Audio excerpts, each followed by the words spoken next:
জিলাপি গাছ আসলে আমরা যেটা বানায়া খাওয়া হয় সেটা সেই জিলাপি না, এই গাছের নামই জিলাপি গাছ। কারণ এই ফলটা জিলাপির মতো দেখতে, এই জন্য জিলাপি গাছ বলা হয়। আহমেদ ভাই জিলাপি ফল খাইতেছে। ভাই ফলটা কেমন? খুব ভালো, দেখলে বোঝা যায় যে এটা কিরকম। আসলে আমার বাইক ট্যুর প্রেমিকদের সাইফুল, সুমন, কাউসার ভাই সবাইকে মিস করতেছি। যেহেতু আমাদের যাওয়ার কথা ছিল বান্দরবন একটা ইনসিডেন্টের কারণে আমাদের যাওয়া হয় নাই, এই জন্য ভাই ব্রাদার আমরা চলে আসছি কুয়াকাটাতে। আসলে খুব এনজয় করতেছি, জঙ্গলে মঙ্গল করতেছে মনির ভাই।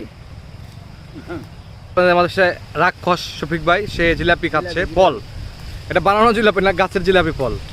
ভাই কেমন লাগতেছে? খুব সুস্বাদু, স্বাস্থ্যের জন্য ভালো এটা না? উপকার।